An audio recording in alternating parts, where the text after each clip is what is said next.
आज शुक्रवार का दिन है। शुक्रवार अर्थात मालिक का शुक्रिया करने का दिन। शुक्रिया किस चीज का? शुक्रिया इस बात का कि उसने हमें मनुष्य जन्म दिया, वो नर तन दिया जिसकी देवता भी याचना करते हैं, लेकिन उन्हें भी वो दुर्लभ है। धन्य भाग मानुष तन पावा, सुर दुर्लभ सब ग्रंथन गावा। कि धन्य भाग है उस व्यक्ति के जिसे मनुष्य का चोला मिला है, अन्यथा इसकी याचना तो देवता भी करते हैं, लेकिन उन्हें भी ये मनुष्य शरीर सुलभ नहीं होता। शुक्रिया इस बात का कि माता पिता बनकर वो हमारा पालन पोषण करता है, क्योंकि ये मनुष्य जन्म ही है जिसमें आपके माता पिता आपको तब तक पालन पोषण करते हैं जब तक आप अपने पैरों पर खड़े नहीं हो जाते। अन्यथा पशु पक्षियों को देखो, जैसे ही उनकी एक संतान पैदा होने के बाद दूसरी का नंबर आता है, पहली संतान को वो पक्षी घोंसले से बाहर कर देते हैं और पशु उन्हें अपने हाल पर छोड़ देते हैं कि जाओ अपना जीवन यापन करो। लेकिन एक मनुष्य ही है जो अपने बच्चों को, अपने संतान की हर चीज की देख रेख करता है, और वही मनुष्य जन्म आपको मिला है। और माता पिता के रूप में वो परमात्मा ही है, क्योंकि वो परमात्मा हर जगह आपके सामने प्रत्यक्ष रूप से कैसे रहेगा, इसीलिए माता पिता के रूप में ही वो आपके पास आता है। लेकिन फिर भी लोग इस चीज को जान नहीं पाते। उसने हवा दी सांस लेने के लिए, उसने पानी दिया नहाने धोने और शुद्ध होने के लिए, उसने अग्नि दी ताकि आपके चूल्हा जल सके और आप भोजन पका सको। उसने ये आकाश दिया, ये तारे दिए, ये सूरज दिया ताकि रोशनी मिल सके। उसने आपको पेड़ पौधे दिए ताकि उनमें फल लग सके, आपको छाया मिल सके, आपकी भूख मिट सके। सब कुछ तो उसने दिया है, तो किस किस चीज का शुक्रिया अदा नहीं करोगे? बताओ, हर चीज का शुक्रिया अदा करो। जो शुक्रिया अदा नहीं करता है, उस मालिक का शुक्र नहीं मनाता है, वो कृतज्ञ है। और आप लोग कहते हैं कि मालिक ने क्या दिया? मालिक ने तो सब कुछ दिया। वो मालिक जो परम पिता है, वो सब का पिता है, सारे जगत का पिता है, जिसने इस सारी सृष्टि को उत्पन्न किया। तुम उसे कैसे जान पाओगे? तुम स्वयं जब अपने पिता को ही नहीं जानते तो उस परम पिता को कैसे जानोगे? तुमने कभी अपने पिता का ही शुक्रिया अदा नहीं किया, उन्हीं के कभी शुक्रगुजार नहीं हुए, तो उस परम पिता के कैसे हो पाओगे? लेकिन यदि भक्त हो तो शुक्रिया अदा करना सीखो, मालिक का शुक्रगुजार होना सीखो, उसको धन्यवाद देना सीखो। तुम अपने पिता को ही नहीं जान पाए। कभी सोचा था कि पिता इतने चुप क्यों रहते हैं? क्यों उनके शब्द हमेशा नियमों में बंधे रहते हैं? क्यों उनकी आंखों में प्रेम नहीं, कठोरता दिखती है? क्यों उनका चेहरा जैसे किसी अदृश्य बोझ से झुका दिखता है? तुम कभी नहीं जान पाए। तुम्हें जो माता पिता साकार दिखाई देते हैं, तुमने उन्हें नहीं समझा तो प्रभु को कैसे समझोगे? तुमने समझा वो सख्त हैं, ठंडे हैं, तुमसे दूर हैं, लेकिन अब तुम्हें समझ में आता होगा कि वास्तव में तुम्हारे पिता थके हुए थे, टूटे हुए नहीं थे, क्योंकि अब तुम पिता बने हो। वो भावहीन नहीं थे, बस थकान में छुपे हुए इंसान थे जो मुस्कुराना भूल गए थे, क्योंकि जिंदगी ने मुस्कुराने की सारी वजह छीन ली। जो व्यक्ति संसार में लगा रहता है तुम्हारे पालन पोषण में, वो बेचारा परेशान हो जाता है इस जिंदगी का बोझ ढोते ढोते। तो हम लोग कभी अपने माता पिता के बारे में इतनी गहनता से सोच ही नहीं पाते, क्योंकि हमें कभी अपने स्वार्थ से मुक्ति मिले तभी तो हम किसी और के बारे में सोचेंगे ना। हमने आदमी देखा है, उसका युद्ध नहीं देखा। हमने पिता को देखा मगर उनका संघर्ष नहीं देखा। हमने उनके आदेश सुने मगर उनके डर को नहीं देखा। हमने उनका गुस्सा देखा मगर कभी उनकी भूख नहीं देखी। सुबह के नाश्ते में अगर रोटी कम पड़ जाए तो पिता कहता है मुझे भूख नहीं, पर सच तो ये है कि वो अपनी भूख को निगल लेता है ताकि बच्चे पेट भर के खा सके। रात को जब हम सोते हैं तो पिता छत की ओर देखकर ये सोचता है कि तुम लोगों के लिए कल के भोजन कहां से आएगा। यदि कोई व्यक्ति किसी का उधार लिए हुआ है तो उसका उधार कैसे चुकता होगा। बच्चों को मुझसे ज्यादा बेहतर जिंदगी कैसे मिलेगी। हम कहते हैं पिताजी मुस्कुराते नहीं, पर कौन मुस्कुराए यदि जिंदगी रोजाना सजा सुनाती हो। हम कहते हैं पापा बात नहीं करते, पर किससे करे। कौन सुनता है उनके दिल की। उनकी खामोशी उनकी कमजोरी नहीं थी, वो उनका कवच था। वो टूट सकते थे मगर टूटे नहीं, क्योंकि अगर वो गिरते तो पूरा घर बिखर जाता। लेकिन क्या कभी इस चीज को किसी ने समझा। जब अपने पिता को ही नहीं समझा तो उस परम पिता को कैसे समझोगे। हमने मां के आंसू देखे लेकिन पिता के जख्म नहीं। मां ने दर्द रोकर जताया और पिता ने सहकर। मां ने शिकायत की लेकिन पिता ने सहमति दी। मां के आंसू हमें दिखे लेकिन पिता का रक्त नहीं दिखाई दिया, क्योंकि औरत की पीड़ा आवाज बन जाती है जब वो रोती है, लेकिन आदमी की पीड़ा खामोशी बनती है। वो खामोश हो जाता है।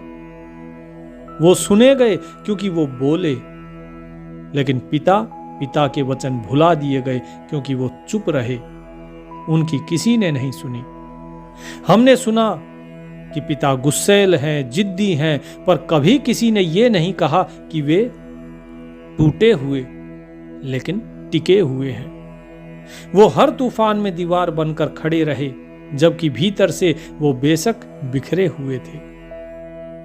वो आखिरी इंसान थे जो हार नहीं माने, और शायद पहला जिसने कभी धन्यवाद नहीं मांगा और ना ही धन्यवाद पाया। ये सब कुछ वो परमात्मा भी तो तुम्हारे लिए कर रहा है। वो परमपिता परमात्मा सब कुछ तुम्हारे लिए कर रहा है। क्या वो तुमसे धन्यवाद मांगता है? नहीं मांगता। लेकिन कृतज्ञतावश हमें धन्यवाद करना चाहिए, लेकिन हम उसका कभी धन्यवाद करते ही नहीं। वो नायक नहीं बनना चाहते थे। पिता नायक नहीं बनना चाहते थे, वो केवल जिंदा रहना चाहते थे। बचपन में हम समझते थे कि यही हमारे नायक हैं। धीरे धीरे जब बड़े होते हैं तो हमें लगता है ये बड़े कठोर इंसान हैं। लेकिन अब जबकि स्वयं पिता बनते हैं तो समझ में आता है कि वो तो बस एक जीवित रहने की जंग लड़ रहे थे। हम उनका समय चाहते थे और वो हमारे भविष्य के लिए अपने समय को बेच रहे थे। हम हंसी चाहते थे और वो हमारी सुरक्षा खरीदते रहे। हर ना उन्होंने जब भी ना कहा, जो उन्होंने कहा वो उनका प्यार था। अगर वो कभी किसी चीज की सख्ती करती तो वो उनकी परवाह थी। उनकी चुप्पी ममता का दूसरा नाम था। इसीलिए जब भी उन्हें कोई गलत चीज दिखती तो वो हमेशा ना कहते, लेकिन हमें लगता कि नहीं, ये हमसे प्रेम नहीं करते इसलिए ना कहते हैं। और यही तो इंसान करता है। जब तक मालिक सब कुछ इसे देता रहता है, इसकी मांगी हर चीज इसे मिलती है, तब तक ये बड़ा खुश रहता है कि आह, परमात्मा मुझसे बड़ा प्रेम करता है। लेकिन एक चीज जो इसके हित में नहीं थी, जिसे अगर इसे दे दिया जाता तो इसका नुकसान हो जाता, मालिक ने अगर वो एक चीज नहीं दी तो इंसान उसका शुक्रिया अदा नहीं करता। कहता है कि भगवान तो है नहीं, भगवान दयालु नहीं है, और परमात्मा का हम धन्यवाद नहीं करते। हमने पिता की कड़वाहट को हमेशा गलत समझा, जैसे हम परमात्मा के किसी ऐसे कार्य को गलत समझते हैं जो वास्तव में हमारे हित में होता है, लेकिन हमें गलत लगता है। ऐसे ही पिता की जो कड़वाहट थी, हमने उसे गलत समझा। लेकिन अब जिंदगी ने वही स्वाद हमें चखाया। जब हमारी हड्डियों में थकान उतरती है तो हम समझते हैं कि पिता मेहनत करके रात को देर से क्यों आते, वो कभी मुस्कुराते क्यों नहीं। जब बड़े हुए तब समझ पाए जब पिता बने तब समझ पाए कि रातों को करवटें क्यों बदलते थे। तब समझ में आया कि मर्द होना कोई गर्व नहीं, ये एक तपस्या है। जिंदगी हर दिन थोड़ा थोड़ा छीनती है। सुकून, तुम्हारे सपने, संवेदनाएं, हर चीज छीनती है। और दुनिया फिर भी कहती है और लाओ, और कमाओ, हमें और दो, तुम और सहो। और पिता सहता रहता है, करता रहता है, और यही तो मालिक करता है। हम धन्यवाद नहीं देते, हम सिर्फ मांगते हैं, हे भगवान हमें ये दे दे, हमें वो दे दे, हमें इस तरीके का धन चाहिए, हमें इस तरीके की ज़मीन चाहिए, मेरे बच्चे यहाँ पढ़ जाएं, मेरे बच्चे ये कर जाएं, वो कर जाएं। लेकिन वास्तव में हम कभी उसे धन्यवाद तक नहीं देते। वो मालिक हमारे लिए करता रहता है सब कुछ, और हम कभी धन्यवाद भी नहीं देते। अब आईने में अपनी ही आंखों में जब वो थकान दिखती है जो कभी पिता की आंखों में दिखती थी, वो चुप्पी अब हमारे भीतर भी बस गई है। अब वही चुप्पी जो हमारे भीतर बसी है, अब वो कठोरता का रूप ले रही है, और वही हमारी ढाल बनी हुई है। हमने कहा था वो और अच्छे पिता हो सकते थे, जो हमारे पिता थे वो और अच्छे हो सकते थे, पर अब हम कहते हैं कि पता नहीं वो कैसे स्वयं को संभाले हुए थे। जब समय आया और पिता हमें छोड़कर चले जाते हैं, तब समझ में आता है कि जब वो थे तब हम व्यस्त थे, और अब जब वो चले गए हैं तो हम टूट गए हैं। उन्होंने घर बनाया और हमने उन्हें एक कोना दे दिया। उन्होंने जीवन लगाया और हमने उन्हें ही जज करना शुरू कर दिया, उनका आकलन करना शुरू कर दिया। यही तो करते हैं। परमात्मा हमें सब कुछ देता है, वो मालिक हमें धन धान्य से संपूर्ण करता है ताकि हम अपना मकान बना सकें, और हम उस मालिक को एक कोने में बैठा देते हैं, छोटा सा मंदिर बना के, कि यही तुम्हारी जगह है। अब समझ में आता है कि उनकी डांट में भी दुआ थी, उनके नियमों में रक्षा थी, और उनकी सख्ती में स्थिरता थी। वो खलनायक नहीं थे, वो नींव थे जिस पर यह घर खड़ा है।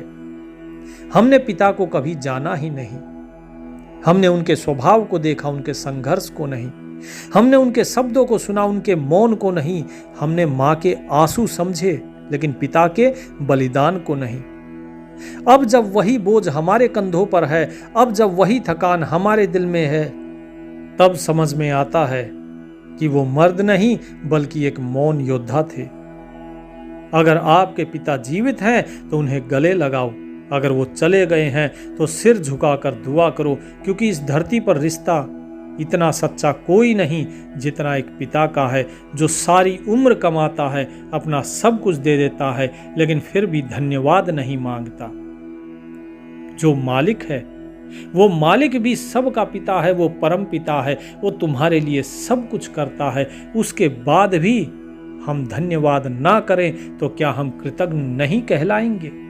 इसीलिए मालिक का हमेशा धन्यवाद करो, प्रतिदिन धन्यवाद करो। लेकिन ये मनुष्य है, ये मनुष्य ऐसा है कि इसका कभी भरता ही नहीं, ये धन्यवाद करना जानता ही नहीं। ये कृतज्ञ है, इसे कितना भी परमात्मा कुछ भी दे ले, ये उसे सिर्फ ग्रहण करता है और उसके बाद देने वाले को भूल जाता है। ये लक्ष्मी को याद रखता है, लेकिन लक्ष्मीपति को भूल जाता है। एक राजा का जन्मदिन था। सुबह सुबह जब वो घूमने निकला तो उसने तय किया कि रास्ते में मिलने वाले सबसे पहले जो व्यक्ति होगा उसको आज वो पूरी तरह से खुश और संतुष्ट करेगा। उसे एक भिखारी मिला। भिखारी ने राजा से भीख मांगी तो राजा ने भिखारी की तरफ एक तांबे का सिक्का उछाल दिया। सिक्का भिखारी के हाथ से छूटकर नाली में जा गिरा। भिखारी नाली में हाथ डालकर तांबे का सिक्का ढूंढने लगा। राजा ने उसे बुलाकर दूसरा तांबे का सिक्का दे दिया।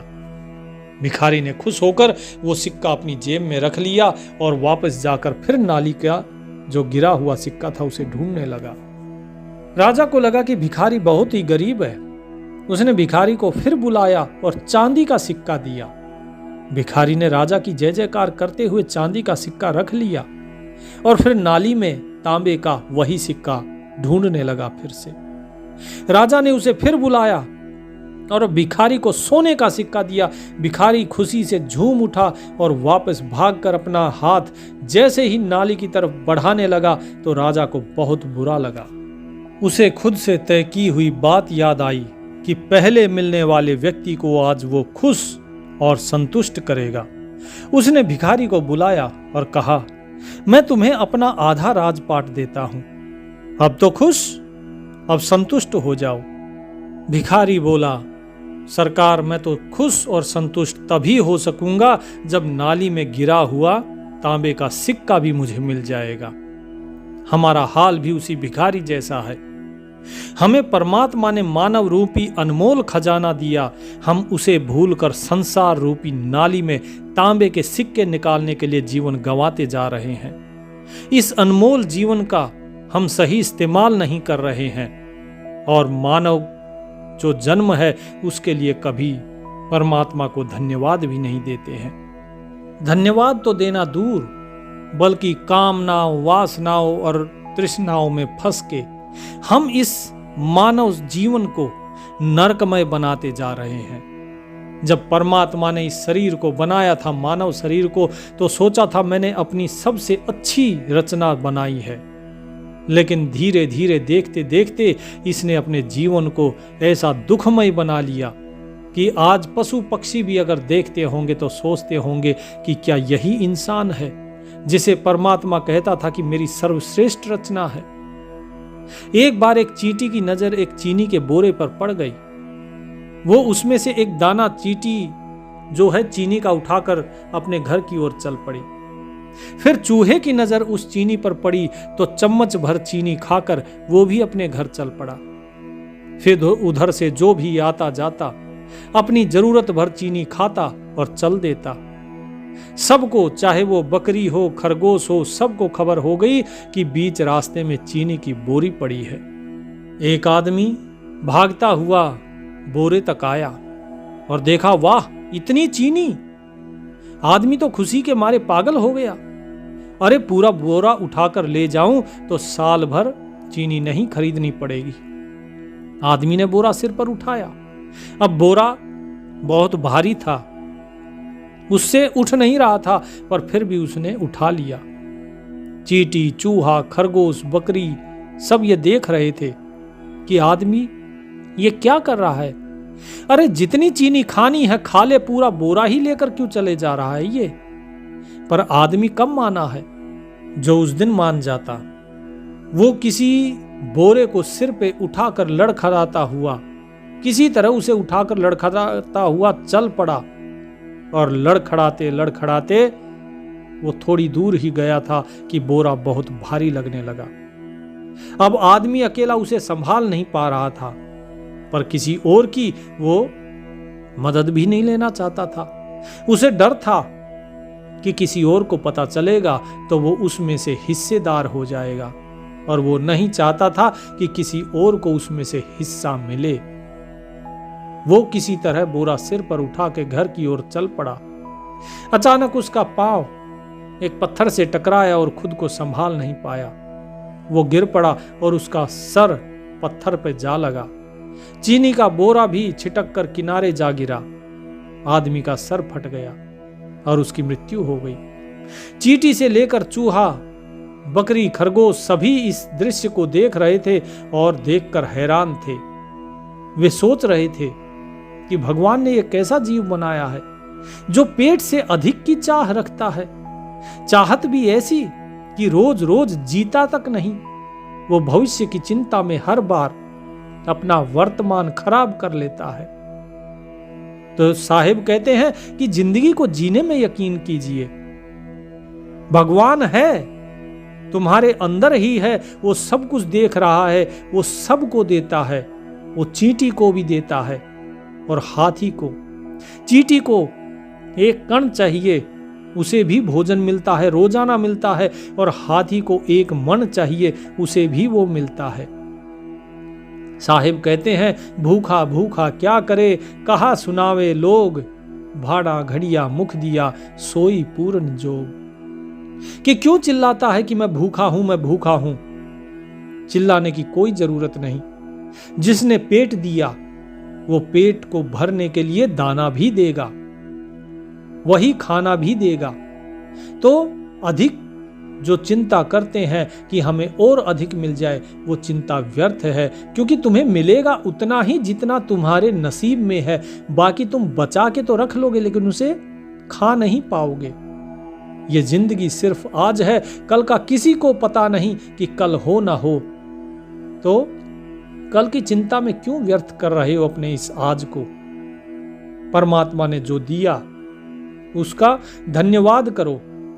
लेकिन ये इंसान है कि दौड़ता रहता है। इसे पता ही नहीं कि ये क्यों दौड़ रहा है।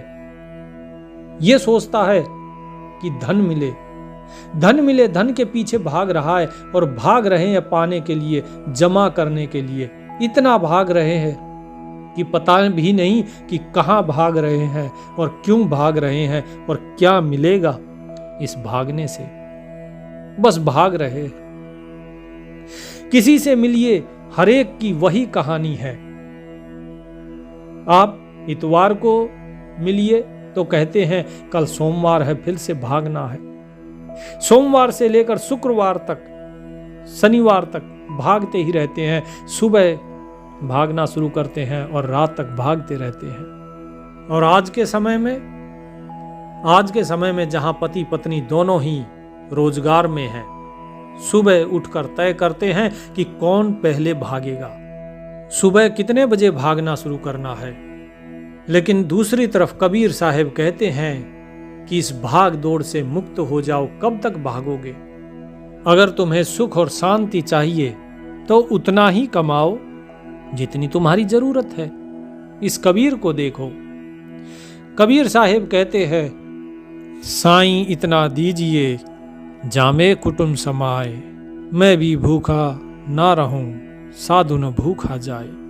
कि हे मेरे मालिक, बस इतना देना कि मेरा पेट भर जाए, मेरे कुटुंब का भर जाए।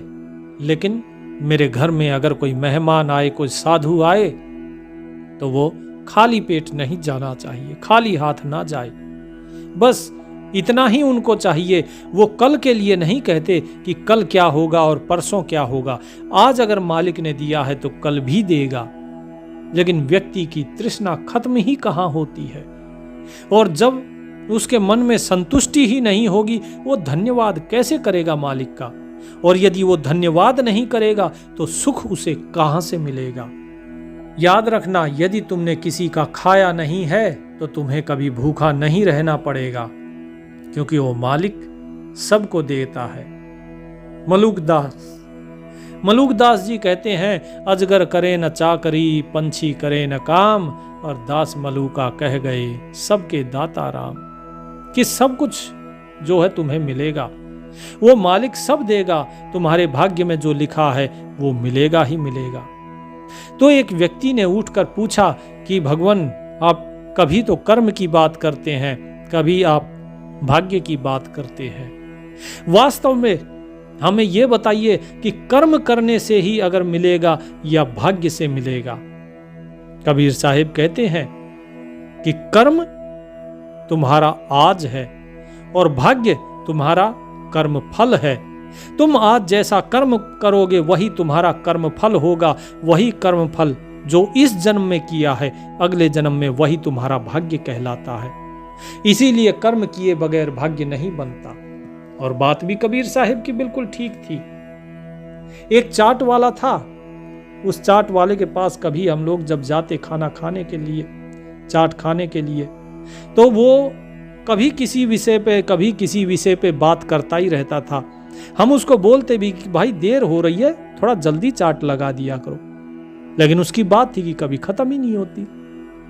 एक दिन उसके साथ हमारी इसी तरह बात शुरू हुई कर्म और भाग्य के ऊपर कि चलो भाई, कर्म बड़ा या भाग्य बड़ा। मैंने भी सोचा कि चलो ठीक, आज इसकी फिलॉसफी देख लेते हैं, इसका भी ज्ञान सुन लेते हैं। तो एक सवाल उससे पूछ लिया, और सवाल मेरा यह था कि आदमी मेहनत से आगे बढ़ता है या भाग्य से आगे बढ़ता है? तो उसने जो जवाब दिया उसने मुझे हैरान कर दिया। उसने कहा कि आपका किसी बैंक में लॉकर तो होगा? मैंने कहा हाँ। लॉकर तो है। तो उस चाट वाले ने कहा, उस लॉकर की चाबियां आपके इस सवाल का जवाब है। मैंने पूछा, लॉकर की चाबियां सवाल का जवाब कैसे? उसने कहा कि हर लॉकर की 2 चाबियां हैं। एक चाबी आपके पास होती है और एक बैंक मैनेजर के पास। जो चाबी आप लगाओगे और मैनेजर लगाएगा, जब दोनों चाबियां लगेंगी तभी लॉकर खुलेगा। यदि एक चाबी भी अगर नहीं लगी तो लॉकर नहीं खुलेगा। अब जो चाबी आपके पास है वो है मेहनत, और जो मैनेजर के पास है वो चाबी है आपका भाग्य। तो जो मैनेजर है वो मालिक, वो भगवान, और जो आप हो वो कर्मयोगी पुरुष।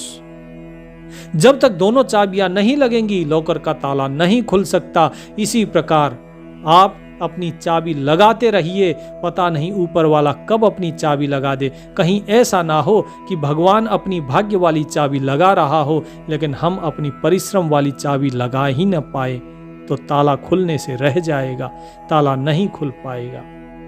तो ठीक इसी प्रकार जो साहिब ने कहा, साहिब ने भी यही कहा कि जो भाग्य है वो आपके कर्म का कर्म फल है। जब आप आज कर्म करेंगे तो भविष्य में आपका वही कर्म फल मिलेगा। लेकिन यदि आप कर्म ही अगर नहीं करेंगे तो कर्म फल कहाँ से मिलेगा? परमात्मा आपका भाग्य बदलना चाहते तो हैं, लेकिन आप स्वयं ही अगर कर्म ना करें तो वो क्या कर सकता है? रामचरितमानस में भी तुलसीदास जी ने यही लिखा है, कर्म प्रधान विश्व रचि राखा, जो जस करहि तसहि फल चाखा। कि ये संसार कर्म प्रधान है, जो जैसा कर्म करता है उसे वैसा ही प्रारब्ध, वैसा ही भाग्य मिलता है, उसे वैसा ही कर्म का फल मिलता है। इतना ही नहीं, गीता में भी यही चीज दी है, कर्मण्यवाधिकारस्ते मा फलेषु कदाचना, कर्म फल हेतुर्भूर्मा मातो संगोस्त कर्मणि। तो साहिब जो बताते हैं, साहिब भी यही बता रहे हैं कि कर्म करो, फल की इच्छा छोड़ दो, कि फल परमात्मा के हाथ में है। परमात्मा को पता है कि आपको किस कर्म का फल कब देना है। उत्तम समय जो है वो जब आएगा तब आपको वो कर्म का फल दिया जाएगा। लेकिन व्यक्ति जो है वो अपने अहंकार में फूला फिरता रहता है, उसे इस चीज का भान ही नहीं रहता कि मैं क्या कर रहा हूं और क्या नहीं। वो तो सिर्फ अपने अहम में ही लगा रहता है। वो इस चीज को कई बार मानता ही नहीं कि भाग्य भी है और परमात्मा भी है। एक बार कागज का एक टुकड़ा हवा में उड़कर पर्वत के शिखर पर जा पहुंचा। पर्वत ने उसका आत्मीय स्वागत किया और कहा, भाई यहां कैसे? कागज ने कहा कि अपने दम पर आया हूं। और जैसे ही कागज उसने ये अकड़ कर कहा कि अपने दम पर, तभी हवा का दूसरा झोंका आया और कागज को उड़ाकर ले गया और कहीं बहते हुए नाली में जा गिरा, जहां पर वो गल के खत्म हो गया, सड़ गया, गल गया। यही जो दशा कागज की हुई है, यही दशा हमारी भी होती है। जब गुरु के द्वारा ज्ञान दिया जाता है, गुरु की कृपा होती है, तो व्यक्ति फर्श से अर्श तक पहुंच जाता है। लेकिन जब ये अहंकार करता है, अपने मैं के अंदर फंस जाता है, तो ये वहां से गिरता है, इसका पतन होता है और रसातल में चला जाता है। क्योंकि ये संसार के सारे संयोग हमारे अधीन नहीं है, कर्म के अधीन है। और कर्म कब कैसी करवट लेगा ये कोई नहीं जानता। इसीलिए मैं बार बार कहता हूं कि कर्म करो और जो भी मिलता है, सुख हो दुख हो कुछ भी हो, उस परमात्मा का भरोसा करो और उसका धन्यवाद अवश्य करो। क्योंकि उसने तुम्हें वही दिया है जो तुम्हारे लिए अच्छा है, ना कि वो जो तुम्हें अच्छा लगता है। तुम नहीं जानते हो कि जिस दीवार के जिस कमरे में तुम बैठे हो, इससे दूसरी तरफ क्या चल रहा है, लेकिन वो मालिक जानता है कि पूरे संसार में क्या चल रहा है, कौन तुम्हारा खिलाफ षड्यंत्र कर रहा है, कौन तुम्हारा हितैषी है। इसलिए अपना सब कुछ उसको समर्पित करो और केवल अपने कर्म पर अटल रहो। तो एक भगत जी पूछते हैं कि भगवान फिर ये बताइए कि जितने भी ये ज्योतिषी हैं, जो पंडित हैं, जो हमें अलग अलग क्रियाएं बताते हैं कि आप फलानी गाय को भोजन करा दो, आप इतने ब्राह्मणों को भोजन करा दो, तुम्हारा ये भला हो जाएगा, ये कल्याण हो जाएगा, तो क्या वो सब गलत बताते हैं? क्या उससे कोई लाभ नहीं है? तो कबीर साहब हंसते हैं और कहते हैं कि भाई तुम कहां इनके पीछे पड़े हो? क्या श्री कृष्ण ने कभी कहा कि तुम ये सब कर्म करो? क्या श्री राम ने ये सब कहा कि ये सब कर्म करो? तुम भगवान जिन्हें मानते हो, क्या उन्होंने कभी भी तुम्हें ऐसा ज्ञान दिया कि तुम इस प्रकार के कर्म करो? क्या वेदों में जिनके ये सारे ब्राह्मण जिन्हें पढ़ते हैं, क्या उन वेदों को तुमने पढ़ा है? क्या उसमें इस प्रकार का कोई ज्ञान है? यदि नहीं है तो तुम इनके पीछे क्यों भागते हो? बहुत सी ऐसी मान्यताएं हैं लोगों की जिनके पीछे लोग भागते हैं, लेकिन याद रखना, मान्यताएं वो होती हैं जो आपका मन मानता है। आपका मन जो माने वो मान्यता, लेकिन ये जरूरी तो नहीं कि जो आपका मन माने वो हमेशा सही हो, क्योंकि ये मन तो हमेशा नीचे की तरफ गिरना जानता है, ये ऊपर की तरफ नहीं बढ़ता है, क्योंकि ऊपर चढ़ने में मेहनत लगती है, तो इसीलिए ये गिरने में ही आनंद समझता है। तो जो मन की मान्यताएं हैं, इन्हें त्यागो और विवेक को ग्रहण करो, और विवेक के द्वारा तर्क करो अपने आप से कि जो हम कर रहे हैं क्या वो सही है? क्या इसका कोई प्रमाण है? क्या ये ऐसा हमें करना चाहिए कि ये मात्र एक दिखावा है, या मात्र एक पाखंड है, या मात्र एक दकियानूसी पुरानी कोई रिवाज है? एक गांव के लोग अपनी मेहमान नवाजी के लिए बहुत दूर दूर तक मशहूर थे। उनके यहां अगर कोई अजनबी भी आ जाता तो सभी ऐसे टूट पड़ते मानो कोई शहजादा आ गया हो। वो दाल, पराठे, हलवा, लस्सी और ऊपर से दही, मक्खन आदि ये सब कुछ मेजबान बन के और उस मेहमान के आगे परोसते थे। एक दिन ऐसा ही कुछ हुआ। एक अजनबी मेहमान उस गांव में आया। गांव वाले भागे भागे आए, उसके लिए खाना आया, उसके आगे पूरी मेज सजा दी गई, उस पे ढेर सारे पकवान रखे गए, ऐसे मानो शादी की दावत हो।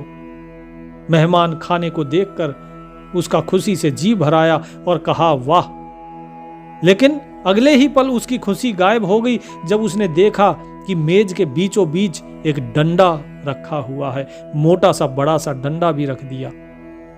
अब मेहमान ने थूक निगला और डरते डरते पूछा कि भाई ये डंडा ये क्यों रखा है? अब गांव वाले मुस्कुराते हुए बोले, अरे भाई साहब, ये हमारी पुरानी रिवायत है, बस उसे पूरा कर रहे हैं, आप डरे नहीं, आप खाना शुरू करें। लेकिन मेहमान के गले में तो उससे निवाला नीचे नहीं उतर रहा। उसके दिल में खटक बैठ गई। उसने सोचा कहीं खाना खिलाने के बाद आखिर में इसी डंडे से मेरी धुलाई ना हो जाए। वो अंदर ही अंदर सहम गया और थोड़े जिद्दी लहजे में बोला कि जब तक इस डंडे की हकीकत नहीं बताओगे मैं तो एक निवाला भी नहीं लूंगा। गांव वाले परेशान हो गए, क्योंकि उन्हें खुद नहीं पता था कि यह डंडा यहां पर क्यों रखा जाता है। वे तो बस अपने बुजुर्गों को ऐसा करता देखते आए और इसीलिए वही जो रिवाज था उसे ही निभा रहे थे। वे किसी बड़े बुजुर्ग की तलाश में गए जो उन्हें डंडे का राज बता सके। आखिरकार एक बुजुर्ग को बुलाया गया और उनसे पूछा गया, तो डंडे को देखकर भड़क उठे। बोले, अरे मूर्खो, किस जाहिल ने इतना बड़ा डंडा यहां पर रख दिया? अरे हम तो केवल 3 फुट का डंडा रखते थे और तुमने 7 फुट का डंडा रखा है। फौरन डंडे को काट कर तराश कर और फिर से 3 फुट का कर दिया गया और वापस उसे जो मेज थी उस मेज पर रख दिया गया। लेकिन डंडा रखने की वजह नहीं बताई। मेहमान के चेहरे पे अब खौफ और ज्यादा बढ़ गया। उसने सोचा पहले डंडा भारी था, शायद मारते वक्त कुछ एहतियात बरत लेते, लेकिन यह डंडा तो मेरी हड्डी पसली तोड़ देगा। अब वो फिर जिद पे अड़ गया। बोले नहीं, पहले डंडे की हकीकत पता चलेगी तभी खाना खाऊंगा। अब गांव वाले मेहमान की नाराजगी से डर गए और दौड़े ही किसी और पुराने बूढ़े को लेकर आओ भाई, जो इसकी हकीकत बताए हमें। अब उन्हें एक 90 साल का कोई बुजुर्ग मिला जो थोड़ा सा उसके कानों में ऊंचा बोलना पड़ता था। वो जब उसको लेके आए, उन्होंने डंडा देखा तो गुस्से से बोले, अरे बेवकूफो, हम हमेशा इस मेज पर डंडा नहीं बल्कि एक छड़ी रखते थे, इतनी लंबी कि हाथ में आ जाए। शाबाश, इसे उठाओ और यहां एक लचकदार छड़ी लाकर रखो। अब डंडा वहां से हटा के और छड़ी रख दी। अब मेहमान को अब गुस्सा आने लगा कि ये तो कोई नहीं बताता कि ये रखी क्यों है, बस उसका जो आकार है वो छोटा करते जा रहे हैं। अगर लचकदार छड़ी की अगर इसकी मार पड़ी तो मेरी तो चमड़ी उधड़ जाएगी। उसने गुस्से से चिल्लाकर पूछा कि भाई, तुम्हें मालिक का वास्ता है, सिर्फ इतना बता दो, आखिर खाने के साथ छड़ी रखने की तर्क क्या है? गांव वालों ने कहा कि ये तो हमें भी नहीं पता कि ये क्यों रखते हैं। खैर, साथ वाले गांव में भी यही रिवाज है। वहां पर हम देखते हैं कोई बड़ी उम्र का बुजुर्ग मिल जाता है, शायद वो बता दे। वो दूसरे गांव से एक 103 साल के बूढ़े को लेकर आए और उसे मेहमान का सवाल बताया।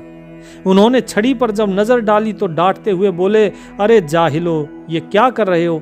ये रिवाज तो इसलिए थी कि मेहमान के सामने एक प्याली रखी जाती थी और उसमें एक बारीक सा तिनका रख दिया जाता था, ताकि अगर मान लो भोजन करते वक्त भोजन का कोई रेशा अगर जाड़ में दांत में फंस जाए तो उसे आराम से निकाल सके। और तुम लोगों ने ये क्या जुल्म किया कि एक तीली को तुमने छड़ी में बदल दिया और फिर डंडा और फिर तुमने बांसी खड़ा कर दिया पूरा।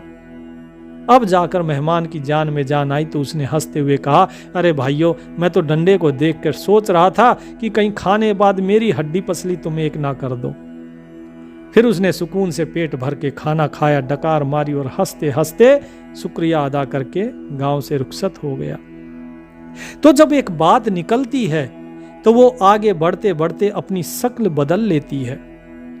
समय के साथ यदि उसका आपको ज्ञान नहीं है कि हम ये क्यों करते हैं तो वो धीरे धीरे एक ऐसी रिवाज में बदल जाती है जिसका कोई औचित्य नहीं होता, जिसका कोई महत्व नहीं होता। एक तीली केवल दांत साफ करने के लिए, उसकी जगह एक बांस का डंडा खड़ा हो गया। तो आप जरा सोचिए कि इस प्रकार की कितनी रिवाजें, कितनी प्रथाएं, कितनी मान्यताएं इस संसार में चली हुई हैं। कोई तीर्थ में जाता है, कोई व्रत करता है, कोई उपवास करता है। ये सब किस लिए? अनेकों अनेक प्रकार के अंधविश्वास इस संसार में प्रचलित हैं। ये सब किस लिए? और इनकी मान्यताओं का अर्थ किसी को भी नहीं पता कि ये क्यों किया जाता है। इसके पीछे कारण क्या था, ये कब शुरू हुआ, कोई इस बारे में नहीं जानता है और जानना भी नहीं चाहता। अब जरा सोचो, यदि तुम्हें अंधेरे कमरे में छोड़ दिया जाए और तुम उस अंधेरे के अंधकार को दूर ही नहीं करना चाहते तो क्या अंधकार दूर होगा? तुम उसी अंधेरे में ही रह जाओगे। तो इसीलिए कहता हूं, मन की मान्यताओं के पीछे नहीं, तर्क करो और ज्ञान के पीछे चलो, तभी वास्तविक में अनुभव को प्राप्त करोगे। और हमेशा अपने आंख कान खुले रखो और मुंह बंद रखो। मौन रहो लेकिन अपनी आंख और कान को खुले रखो और जहां ज्ञान दिखे वहीं से ज्ञान को ग्रहण कर लो। और बात भी सही है साहिब की। जिस प्रकार मेरी चाट वाले से बात हुई और उससे बातचीत में यह पता लगा कि कर्म और भाग्य, उसने कितना अच्छा संबंध बताया। तो ये सारी चीजें पता तभी लगती है जब आप अपने आंख कान खुले रखोगे। अन्यथा आपको ज्ञान तो हर जगह से मिलता है, लेकिन अगर उसे नजरअंदाज कर दोगे फिर ज्ञान कहाँ, फिर अनुभव नहीं मिलेगा। अनुभव चाहिए तो आंख कान तो खुले रखने ही पड़ेंगे। तो इसीलिए अपने आंख कान खुले रखिए, परमात्मा का धन्यवाद दीजिए और इन विकारों से मुक्त रहिए। और शुक्रवार के दिन मालिक का शुक्रिया अदा कीजिए और नाम सुमिरन करते रहिए। परमात्मा सभी का कल्याण करे। सत साहिब।